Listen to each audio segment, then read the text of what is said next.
Hey, you wanna run Bismarck? You're cool. You, I'm out.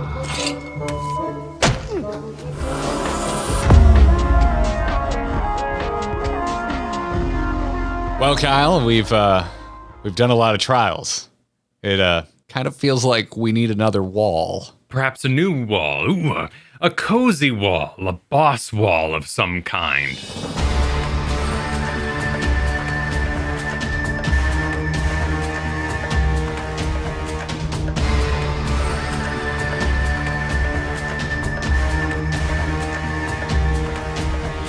So, of course, we're going to start this off with a disclaimer that some people in the YouTube comments probably won't listen to. But today, we're only talking trials that were a part of A Realm Reborn and Heavensward MSQs. So, sorry, non-required hard modes or unrequired trials. Basically, I'm apologizing to Gilgamesh. We'll get to you later. Just queue up, walk in the room, no trash, all the theme, all the music, just... This is possibly my favorite content in the whole game. There's a trimming of the fat that I really like here, coming to it as a World of Warcraft player. The thought of no trash, oh my god. Anyways, let's get right to it, because we've got a lot of trials to go through, because what are we at, Kyle? I believe from A Realm Reborn to the end of Heavensward, there are 14 trials that we're going to talk about today. Which means we're starting off, Kyle, with the Bowl of Embers, aka Ifrit. This is also going to primarily be a wall of primals. They're not all primals, but damn, a lot of them are. That is true. And the Bowl of Embers, for me, was the big selling point. Everyone knows A Realm Reborn meanders about a bit. It's perhaps the most MMO-y the game ever is. This boss explodes on the scene, mind controls the prisoners that have been brought before it by the beastmen. It sets a tone. It sets up lore that the rest of the game is going to fill out. I love the fire effect. There's two things that Final Fantasy does well, which it can't get points for in the wall of dungeons or the wall of trials, which is explosions and lore. The explosions are beautiful. The lighting effects in this game are beautiful. And this was but a taste of what was to come. Yes, I have notes for this one, Kyle, and I wrote first fire circle. Mm-hmm. Oh yeah, that's true. Because damn, Final Fantasy XIV does some great fire circles. It's amazing entrance that I apparently forgot. If you go all the way back to when we first started doing like MSQ lore videos, I completely forgot about Ifrit's entrance and offended Kyle. It's a solid. It's what sold me on the game. Of course, I was gonna, bring it up again. It's worth talking about. Like my gut right now. This could change. I'm like 10 in. I might go, you know what? I've changed my mind. I would like emotion. But right now, I think this is kind of a poster child for banger. I would put it like, I think it's gonna end up middle or lower on banger. I like that's that. my estimation. Yeah.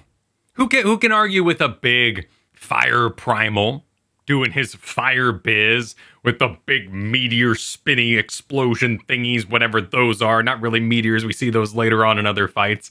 So yeah, I think that's just a great place for any fire-based anything to be. Fire's cool. Fire's a banger. Ifrit's a banger. All right, cool. Wow, we're off to a very agreeable start. I think we'll disagree at some points. Let's get to the Navel and talk about Titan. I think he's straight doofy looking. Oh, I love Titan. To me, Titan is kind of what I think of. It's become what I think of now when I think of primals. Like he's kind of become the poster child for primals for me. And I can't really speak as to why. Also, I think Titan was the first time I ever died in Final Fantasy XIV. Just regular, the first time you fight Titan in the Realm Reborn MSQ, my group, and myself included, this is not me throwing the group under the bus, didn't know about the encasing members of the party in rock and needing to like damage that and break them out. So I think of Titan as the first time this game felt like it had gameplay stakes for me. So it really inhabits a really specific part of my brain where Final Fantasy XIV graduated from just being a series of quests where you talk to one person and they tell you to go talk to another person, and became this game that has gameplay elements that you need to pay attention to. And yes, you can, in fact, die while playing this game. Yeah, the climb to Titan is perhaps the free trial killer for many people. I do agree that, like, mechanically, this is where the game started to show off. I was playing Paladin at the time, so I had Arm's Length as a newly received ability, and I could use it to nullify the knockback. So Titan winding up these big, slow, big guy punches and just blocking them was awesome. Yeah, I just, to me, at the time of recording this, the stuff that happened in A Realm Reborn is pretty far in the back of my mind. Like, we're nearing the end of Heavensward. Like, we got 2 more patches to go through, and it's basically set up for the next expansion. So, like, a lot of these I kind of had to, like, think on in preparation for this video, and, like, I jotted down some notes for each trial. But Titan, I didn't need to go, like, rewatch our old video, like our old footage of it or anything. I knew immediately how I felt about this. So, like, my ending thought on the Navel and on the first Titan fight is that it sticks with you. We did just have to do the hard mode too for another that is fair. part of the that is fair. MSQ. But I didn't really think about it that much. Like, when I thought about it, I was like, well, what was it like the first time I did this? I remembered exactly what it was like, because I remember dying and being like, what went wrong? It was the very first time I ever needed to analyze mechanics in this game. On top of the fact that I like how Titan looks, and I am an absolute sucker for fighting areas that get smaller as the edges fall off. So, mechanically speaking, this just wins. Now, you also invoke DBZ all the time, and there's a point where he takes both fists, points them down, and a giant laser of power encircles him as his hair ponytail flaps about in the ethereal wind. Yeah, you're proving my point. Titan's amazing. He is pretty cool. Okay. He is pretty, and the music change, which we need to take a moment and discuss how are we, like, ranking music here? A wall of music, TM soon at some point, but the switchover in Titan from the more traditional, you might call it, video game music to the will music that comes up later on is just, like, awesome. Full on over the top music complete with lyrics. Like, it to me, it's of another time, but I think it might just be of another aesthetic. Like, to me, it reminds me of, like, playing Dreamcast for the first time. But I just start to think that I think it's just different from Western aesthetic when it comes to game design. Well, and if you're thinking Dreamcast, you're probably thinking of a Sonic game, which... Yep, I'm thinking of Sonic Adventure, 100%. Also, I guess a little Power Stone, but I'm having trouble recalling the music from Power Stone at the moment. Power Stone was so good. It was so good. Make another one. What are we doing? Anyway, I struggle to remember the music from a lot of different trials, but certain ones stand out, and Titan is definitely one of them. It's above the Bowl of Embers. Above the Bowl of Embers, but I think we got to leave room in Epic. I don't think it can touch Epic because of what is to come. What is to come needs breathing room in Epic. Okay, I was going to make a case for either the bottom of Epic or the top of Banger. I like the top of Banger. You have to crest a certain prestige to touch Epic here in a boss battle only table. Okay, I like it. Speaking of OSTs, let's get to the one that I always think of when I think of the music in Final Fantasy XIV and talk about the Howling Eye and, of course, the Garuda fight. Yeah, good music in this one. To me, this is the best. This is still my favorite track I've heard in Final Fantasy XIV. This is just such a quintessential boss track. Like, it's like, yeah, it is time to fight. So to me, like, the Howling Eye and the Garuda fight, I still think this is the best of the OG triple primals through A Realm Reborn. I still think it's the best OST. And it's still the most scandalous boss model ever. They are big boobies. Yes, that's what I was trying to talk around.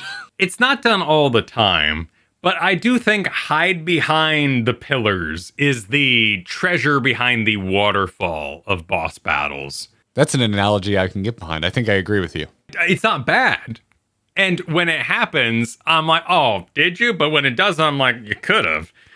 So I think you kind of break even. I think of that as like one step further because like the most basic thing in boss battles are don't stand in the poop, right? Don't stand in the fire. It's one step further than don't stand in the fire. Don't stand in the fire is really obvious. But you see some pillars or pillar adjacent objects, something that breaks line of sight. You need just a little bit more MMO boss battle under your belt, I think, before you put 2 and 2 together and you just start immediately making the connection that, hey, there's something other than flat ground in this arena. I should try hiding behind it when I think something bad is about to happen. So I respect it. I respect it a little bit more. This boss battle has a nice amount of noise to it. There's lots of wind rolling around. There's some extra stuff to do. There's a decent, not necessarily form change, but a phase change as she enters the center of the arena there. I think it's a solid stepping stone. This is the trial I would say is the learn to play trial. What you learn here will service you as you go. You were talking about the spectacle of everything, and I think it's a good time to bring up set piece. Every trial fight kind of has a set piece to it, like where it's taking place. Sometimes it plays a role in the mechanics, other time it just plays a role in just what it looks like. So I think like Ifrit has the best edge of arena set piece with the Ring of Fire. I think Titan has one of the stronger mechanical set pieces because the ground actually falls away beneath your very feet, constricting the fighting arena. And I think Garuda, the Howling Eye, has the best skybox set piece. The vortex just swirling above you. I remember this was the first time I was like really impressed with something graphically in Final Fantasy XIV. So where are we putting this one then? Sounds like it has a healthy home between the Navel and the Bowl of Embers to me. So yeah, for me, this is personal. This absolutely is the best of the 3 initial Titans. This is a no contest. The fight is more interesting mechanically, and I know I'm gonna get flack for this, but I think the music is the best. Sorry, Titan music fans. Sorry, Kyle. Okay. I think this music absolutely just trounces all over Titan's track. I think I want to argue for bottom of Epic, and I think I want you to fight me on it. Oh man, when we get into Epic, we're talking like universe scale. Because I'm fine with Banger being the inner planet, but once we get past Mars, that space increases, and there are trials here that I think are way out in Neptune and Pluto. But Pluto's not. But the amount of space we must supply. Can we just like put them next to each other? I really love the weight of the world and how it transforms into that more big operatic kind of sound of Heartless. There's a language of the Titan fight music that is just so awesome. And I know the second you walk in the Howling Eye, you're like, oh, that's groovy. Yeah, okay. I'm okay with that. So it sounds like for you, Titan is top of Banger, and for me, Garuda is top of Banger. And don't worry, Kyle, if you're sitting here thinking, dear God, we're already taking too much time talking about the first 3 trials, Cape Westwind is next. Oh, good. It needs a few points for like a really cool guy. The only reason I remember this is because it was brought up in a recent live letter as something that feels disappointing. I'm going to do my best here. Garlean Prefectus Raitalin Sas Arvina. Is that what you'd go with? Raitalin? There's a meme where people like to pretend for Sprouts that it's going to be real hard, and then it's over in like 30 seconds. Yep. The queue is longer than the battle. I love the lore of the dude that he wasn't born Garlean and the Emperor saw fit to raise him to the standard that he's been in. So I think that's just it makes Gaius cooler because this guy exists. And that's why he will not be at the bottom of the trash, but he will be center, our centerpiece of maybe not the best. This is bottom of maybe not the best for me. Just I want it on record. I would put this so low it was maybe actually clipping off screen. Damn. All right, let's go ahead and do that. Who knows? I don't think we have anything in this list that would be below Cape Westwind, but let's leave a little bit of room just in case something happens.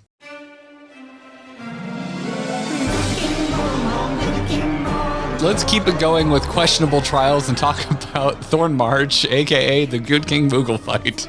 The Good King Moogle fight. Ah, man. What a pause of things. This is where you hit the patches of A Realm Reborn and went, is this all going to be required?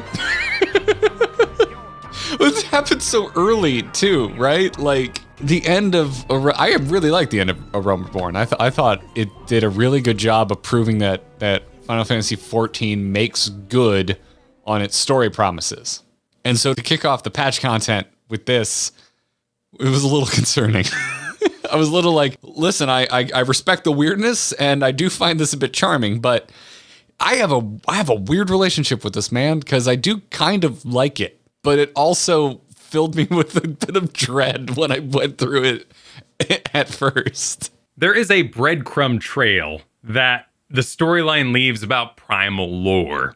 And this is one of those crumbs. It is one of the smaller crumbs, but it does kind of expand our knowledge in that way. This is like the first time there's like kind of a debate between characters within the world. They're just like, wait, is this a primal? And it's where you start to really learn that, like, if it looks like a primal, if it sounds like a primal, it's probably a primal.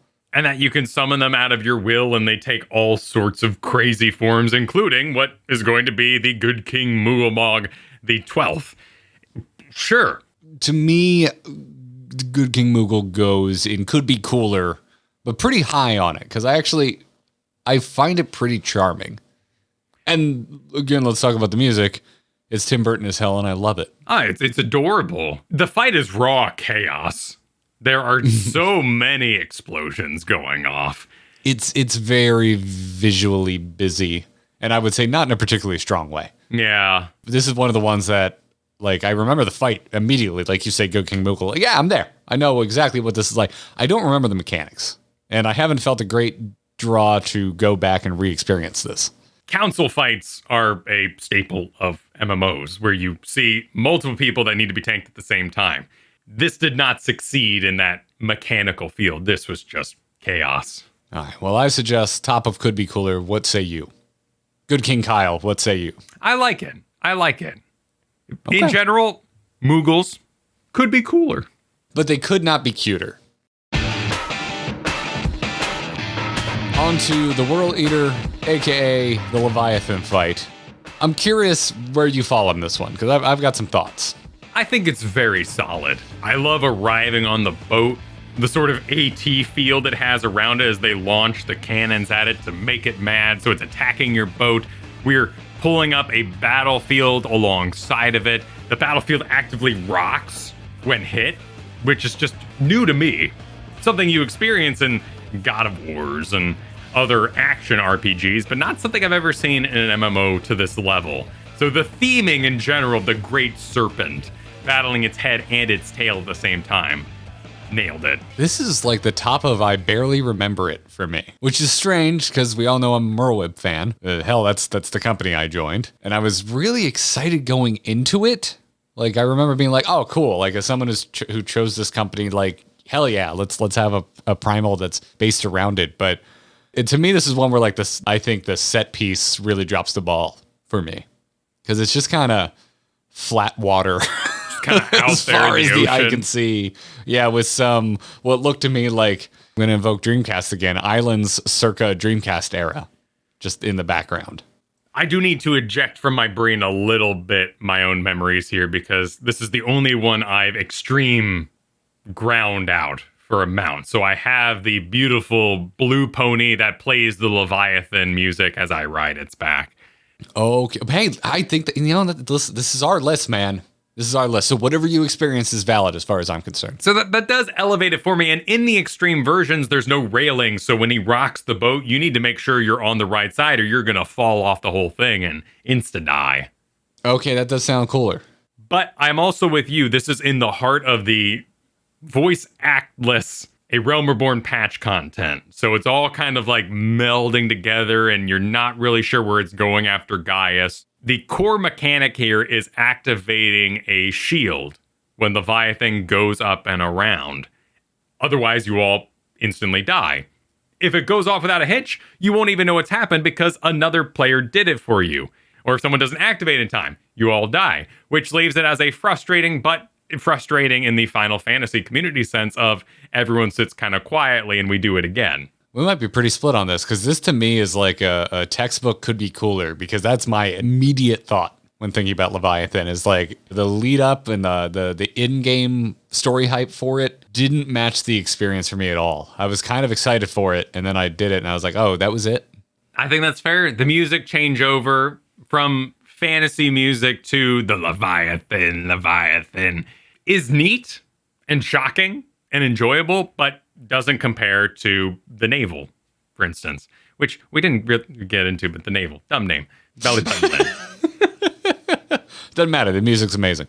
I might put it above Good King Moogle. Oh, okay. Based on what you told me, like this is me working with you. Like it seemed this definitely landed better for you. And I'm not gonna like go to bat for the Good King Moogle fight. All right, let's do it. Let's live there. Let's live there for now. All right. Let's talk about the striking tree, or as I like to call it, the ballsack beard fight. It is undulating a lot. There are graphics that are struggling in that beard. Is this why we can't have beards in Final Fantasy XIV? Because this is what they would look like? I'm not really entirely sure what's going on with this model. I have to assume it's a reference, as many of these are, to other summons in Final Fantasy. Therefore, he looked this outrageous. I like his character. I like that he showed up and he was like, noble warrior, let's duel and see who's right. I'm for that. I did enjoy the fight. There's a lot of lightning, and it looks good against the darkened backdrop sky in the forest here. And I am a sucker for thunderstorms. And Final Fantasy XIV does them very well.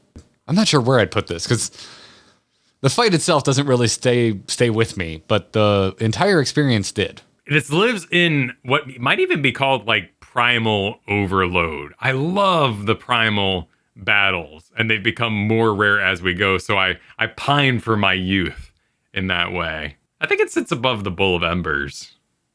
Mechanically, certainly. Yeah, the Bowl of Embers is getting lower and lower the more I think about this. Yeah. Maybe just above the Bowl of Embers. So when I weigh in other factors beyond the mechanics of the fight not really sticking with me, everything else about this does stick with me.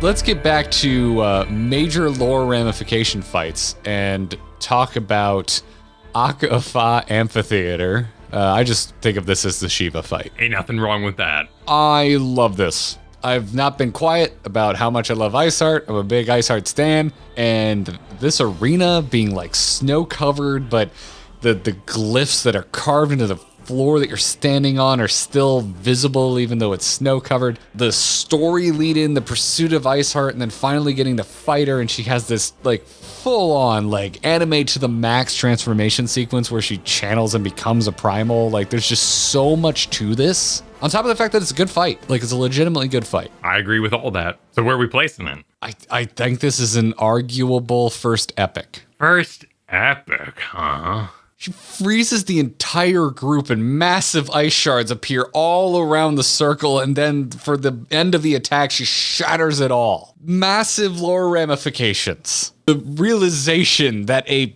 person can become a primal, that they can wield that power. In the extreme version that I got to do as well, you have to watch which icy weapon she summoned at the moment as to which attack she's going to be doing, which I think is super cool and should have been a part of the main primary hard version that we all had to face. I didn't know that, and I'm already arguing for epic. You just made it sound cooler. It is cool. It is cool. Okay, but bottom of epic. I can agree with that. I can agree with that. I don't know how to move on because now I just want to talk about how much I miss Ice Heart. Let's move on to the Chrysalis, where we fight the Asian Nabrialis. Old sideburns. Do you have sideburns? Yeah, like you can see under his mask, like little sideburns. They're not thick enough to be mutton chops, which I wish they would have gone for. You just like this because you got the same Minfilia. I forgot. This is one where Minfilia is all strung up. Okay, visually, yes. Minfilia strung up, like it. Minfilia getting captured again, though, and still not really showcasing any combat prowess. Disappointing. Oh, he does have sideburns. I see it now. Okay. All right. Okay. All right. I never noticed that. Noticed that. This fight's cool as hell. I'm surprised that I forgot this one because Moonbrita is really important to all of this, and she's probably, in my opinion, the best thing about a Realm Reborn patch content. That character is really cool, really fleshed out, and really tragic. Going in with the knowledge you have at the time, this seems like a fart off. Because if Moonbrita had just walked in the room and we blasted him right then and there, we wouldn't have needed to do this trial and Minfilia wouldn't have needed to be captured.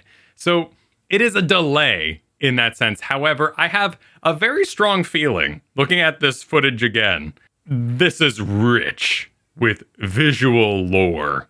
There's all these statues kind of surrounding the place, almost representative of some sort of realms or sphere, maybe even the source that we've heard about. There is a phase where you kind of go into a light version of the battle, which light and dark balance going on there. I feel like someday we'll come back to this room and go, ooh, what a fascinating hint at things to come. Yeah, I feel like I still have a passing understanding of what this all means. But yeah, I'm with you. This seems like the kind of thing, this fight, that the lore ramifications of it all are not entirely known to players like us that are only about to be done with Heavensward. It is a cool fight, though. Lots of lasers, lots of orbs, lots of whiz-biz standing in the middle, summoning forth things. The phase where he brings down like giant meteorites that a player has to soak is really cool. It is a cool trial. Because this is part of an MSQ, we are thinking about the story setup for it and also kind of the aftermath. In that way, I think this is probably the strongest beat of a Realm Reborn patch content beyond the ending itself. And I think I might even argue that this is better than the ending of the Realm Reborn patch content. We lose Moonbrita as a result of this. We lose a jerk Lalafell at the end of a Realm Reborn patch content. We're also comparing the world politics versus the primary lore bombs. Tough to put those both on neither the of us are like absolutely in love with the political side stories. It's probably both of our least favorite parts of Final Fantasy XIV. Boy, this is a tough one. As we're sitting here talking about it, I'm thinking about a lot more things. And boy, does this go in epic? I think it's definitely cooler than the Shiva fight, but I'm more for the Dark Void battling surrounded by cryptic statues kind of thing. Fair. You know what? I'll give it to you. I think this goes above Shiva fight. I forgot about the stakes of this one. This is a cool one. I want to go redo this one immediately after we're done recording this. That's how I'm feeling right now. I feel like there's something wrong with it, though, because there's no hard or extreme version. So I wonder if they're planning to do that eventually. Was it mechanically hard to make? What's going on there?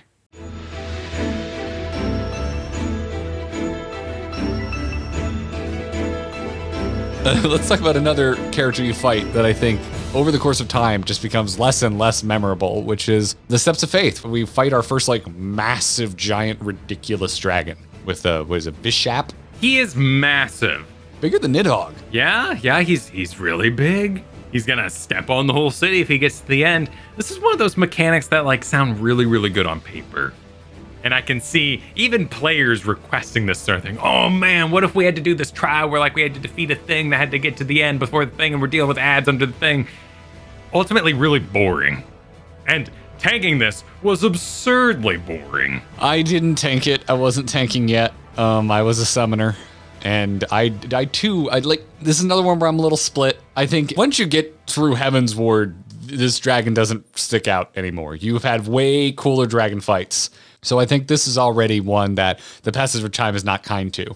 However, Kyle, I am a bit of a sucker for a kiting boss fight. But it's not even, he's just walking on his own. It's an ad fight. Because you as a tank are not setting the pace of the kite, right? Yeah. Bishap is just marching forward. And in that way, I'm with you. I like the concept of this more than actually doing it. There's like a side canon thing that I know experienced players are doing, and maybe that's more fun to like run up the towers and fire, but it's just an ads. It's just ads with flavor. Ads with feet you don't want to stand under. Yeah, which that part's cool, yeah, actually. I like that. Slight points I like to that there. part of it. Am I going to put this below King Moogle? Mm-hmm. Ooh, that's a tough one. Yeah, maybe in between. Maybe under the Whorleater, but above Thornmarch. I think Thornmarch might be better mechanically, but the stakes are much more interesting naturally. For the I think as a Steps of whole, Faith. as a sum of its parts, Thornmarch is more interesting mechanically, but I think just the don't get stepped on mechanic is cooler than any one mechanic in Thornmarch. Yeah, it gives a little bit of, a little bit of weight there. And the set piece of the Steps of Faith itself, I'm not gonna lie, super freaking cool. It's undone by a literal sequel to a Steps of Faith fight later on, but it's our first time really doing it. And it's like, oh, it is a good introduction to like, oh, Ishgard's got some stuff going on. Look at this cool big long bridge. Look at these statues on the side. Look at their war against the dragons. So I would give it some points in that regard. So for me, I would put it above Thornmarch. Literally could be cooler.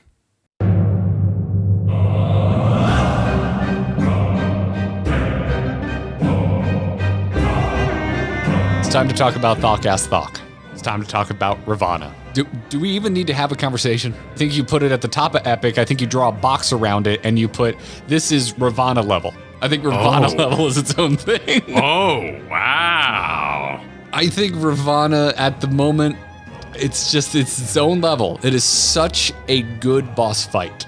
It is such a good lead-in. It is such a good character. This is a primal that is a character as well. Ifrit, Titan, Garuda, they're not really characters. Garuda kind of has character. Titan basically just yells, and Ifrit's just a monster. Ravana really truly has character. Ravana wants to fight. Ravana's loving it. Ravana wants the challenge, wants to see what you're made of. Man, that is all true. But it's kind of a tank and spank. Oh, you're going to fight me on mechanics. I'm going to fight you on mechanics. I can't really fight you on the transition to throat singing of the music. That was amazing. So it's checking a lot of boxes. This was the first trial, one of the first true moments where I felt like this is why everyone loses their shit about Heavensward. Oh, wow. This is the first time it felt like the content I was playing really well and truly leveled up and like hit a new level of fit and finish, of polish. And so that's why I like because it's the first of that, I would call it like Ravana level. And I think there's other things that are at this level and maybe go above it. But I think Ravana kind of plants a flag and says, from this point on, this game is at a new pillar of quality. I feel you there. Because this was our first trial of Heavensward. This is where the game finally said, and we took the time. We had the time. We had the production schedule available to make this a big deal. And you could really feel that. But you'd really put it above the Singularity Reactor in the final Steps of Faith. We're not there yet, man. Okay. I'm just saying this. Okay. This arguably makes it its own category. Okay. And maybe there are other things in that category. A level above. I get you. All right. So let's let it live nice and happy in Epic there. So, all right, let's get to the Limitless Blue. Let's talk about Bismarck. Boy, they really drug out and made you wait for this primal fight. Yeah, they did. Oh, boy. Okay, this is a weird one for me. I really like this fight, and every time I mention that, YouTube comments or people watching the live stream are shocked. As they should be. Okay, so you're among them. We haven't really had this discussion between us. Yeah, I thought it was lame. Oh, man. I loved the build-up. It was a long build-up, as you mentioned. Like, we see this extremely early in Heavensward and only fight him much, much later. The island getting set up and dragging that seemed like we were building to mechanics, which would wow. And it ended up being just break the crystal on his back when he's towed in. So we didn't even really fight him. Like, there wasn't even like him biting the platform and us smacking his face kind of style stuff. My imagination broke the bounds of what the game gave me. The game gave you a fight that takes place on an island wrapped around chains being pulled through the air on an airship. Which is cool. While you fight something that's like too big to fight and you need a harpoon and reel in, which is honestly, this is what I expected from the Leviathan fight. This is what I wanted the Leviathan fight to be. This felt more like a proper execution on a nautical battle fantasy than the actual nautical battle we did. I'm with you on everything else. The fight itself, I thought we were going to be eaten. I thought there was going to be a fighting in the belly of the whale mechanic. And that's where my imagination started to run away. And when it didn't happen, I was like, oh, really? We just kind of fought some ads and smacked his back? I like the smack the back mechanic. I'm bummed that was really the only way that we damaged Bismarck. I'm more than happy this being the top of Could Be Cooler. I think that's a perfect home for it. Awesome. That's what I was going to suggest. Excellent. Excellent. Let's do it. Let's roll.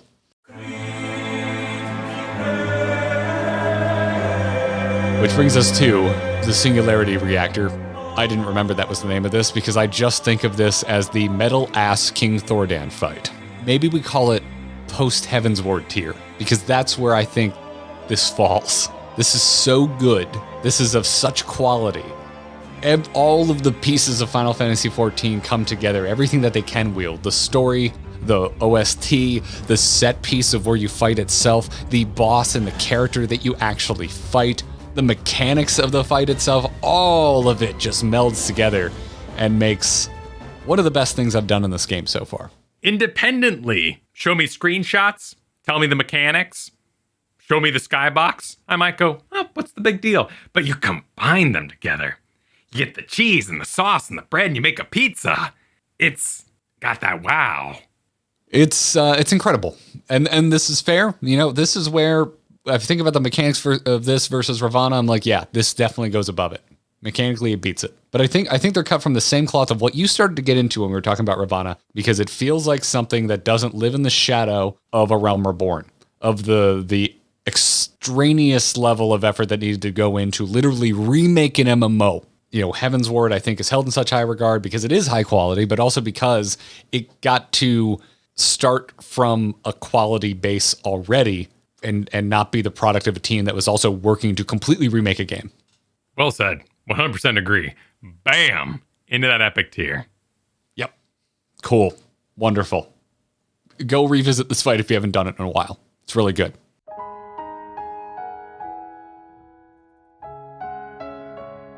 All right, let's get to it. Our final trial of this video. We will definitely have follow-ups, but the final steps of faith, it's the Nidhogg fight. The real Nidhogg fight, not just the final fight at the end of a dungeon, but fighting Nidhogg here at the end of the Heavensward story.